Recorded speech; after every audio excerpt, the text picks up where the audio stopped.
परिस्थिती केव्हा बदलते जेव्हा मनस्थिती ठिकाणावर असते तेव्हा. आणि संजय घायाळ येस, ग्रेट. खूप आज छान.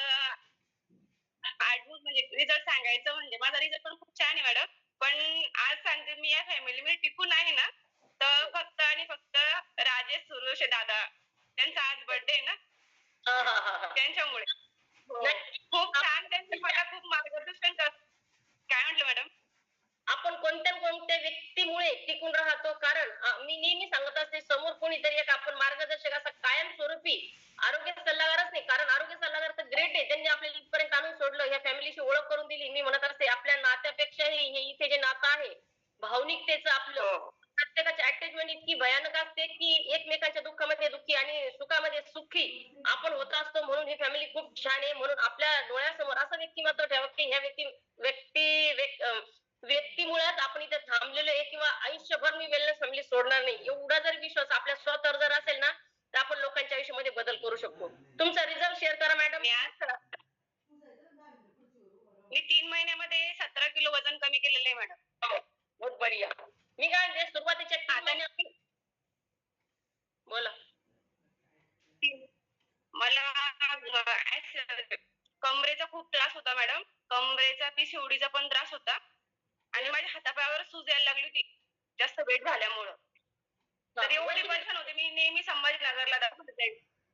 वय किती? माझं 32 आहे मॅडम आता रनिंग. 32. त्रास किती दिवसापासून होते? म्हणजे मॅडम 1-2 वर्ष झाले.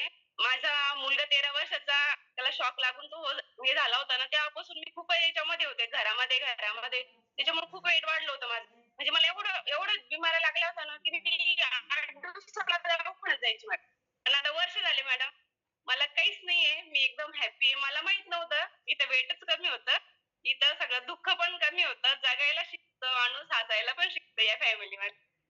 ती दुर्दैवी घटना तिला तर कुणीच म्हणजे बदलू शकत नाही तुमच्या दुःखामध्ये भरपूर जण सहभागी होऊ शकतात तुमचं दुःख कमी करण्यासाठी दुसऱ्यांची खूप वाईट प्रॉब्लेम जे आहे तर ते किती दुःखी असेल त्याच्यापेक्षा आपला प्रॉब्लेम छोटा वाटायला लागतो म्हणून वेलनेस फॅमिली इतकी महत्वाची की दुसऱ्याचे दुःख आपल्यापेक्षा फार मोठे आहे ते तर खूप भयानक वाटतं त्या गोष्टी आता तुमचं दुःख तर मी पण कदाचित कमी नाही करू शकणार कारण जे गोष्ट असेल आपल्या फॅमिली मधलं आपण म्हणतो जे गाडीचे 2 चाक आहे त्यातलं एक नसलं ते सुद्धा दुःख आपण वेलनेस फॅमिली मध्ये नाही करू शकत पण त्या दुःखातून बाहेर काढणं फार गरजेचं असतं किंवा त्याच दुःखात तो व्यक्ती गेला तर मग एका मागे दुसरा पण व्यक्ती डिप्रेशन मध्ये जाऊन म्हणजे घराचं पूर्ण म्हणजे डिसमिस होऊन जातं आणि आपल्या मॅडम माहिती का मला घरातले सुद्धा कंटाळले होते दवाखान्यात नेऊन. कारण इथं पण असं दाब्यासारखं व्हायचं. कारण ते सवय नाही ना असं दुःख एकदमच आलं होतं ना ते. आणि घरात एकदम डिप्रेशन मध्ये गेले होते मॅडम मी. डोक्याच्या मला झोपेच्या सुद्धा गोळ्या चालू होत्या. पण 1 वर्ष झालं मॅडम मला काहीच नाहीये. मी गोळी कशाची मला साधं सर्दी ताप पण नाही आता 1 वर्ष झालं. साधं सर्दी ताप पण नाही. खरंच थँक्स म्हणा जे तुमचे ग्रेट आरोग्य सल्लागार आहे त्यांनी तुम्हाला हो. खरंच संजय घायल सर, रेखाताई सुरोसे, संजय घायल सरांनी एवढं छान मार्गदर्शन करतात. नानू मॅडम पण समजून सांगतात. आणि त्यांच्या नंतर पण मला हे माझ्या कुठंच करायचं होतं. पण नाशिकला गेले. तिथं राजेश सुरेशे सर, शोभाताई मॅडम त्यांच्यामुळे आज मी 10 जणांपर्यंत पोहोचले मॅडम. आणि अजून पुढं करणार मी.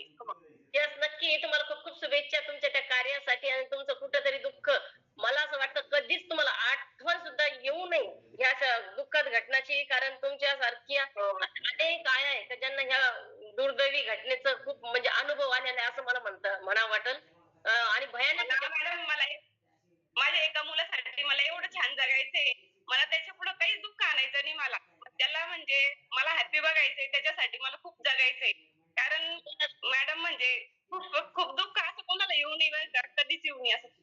येस नक्की मॅडम आणि तुम्ही जे आता म्हणलात मला एका मुलासाठी जगायचं आणि त्या मुलासाठी मला चांगलं राहायचंय तर खरंच तेच घरचे समजून सांगत असे जेवढे तुम्ही डिप्रेशन मध्ये गेले टॅबलेट खाल्ल्या झोपेच्या गोळ्या खाऊन म्हणजे कसं आपण काय बघतो बघा विचार करा आपल्याला ते दुःख सहन करण्याची शक्ती बिलकुल खरंच नसते पण माझं म्हणणं त्यातून बाहेर निघण्याची सुद्धा आपल्यामध्ये कंट्रोल असला पाहिजे त्याच्या म्हणजे झोपेच्या वेळा खाऊन तात्पुरतं ते आपण विसरतोय म्हणजे ते एक प्रकारचं मला तरी वाटतं म्हणजे मी असं म्हणणार नाही ते ढोंग आहे किंवा काय आहे की तेवढी ताकद नसल्यामुळे आपण झोपून राहायचं का आणि दुसऱ्यांना परेशान करायचं जे व्यक्ती आहे जे समोर जो गेला त्याला तर माहित नाही पण जे व्यक्ती आहे त्यांना त्रास देण्यापेक्षा की त्यांना आपल्याकडून कुठलाच त्रास झाला नाही पाहिजे ते प्रयत्न आपण केला पाहिजे येस आणि खूप छान वाटले मॅडम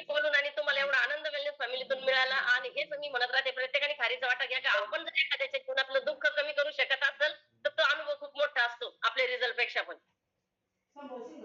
येस, तुमचा कॅमेरा बोला मॅडम. अनम्यूट म्यूट करून टाकलं मॅडम तुम्ही. म्यूट केलं.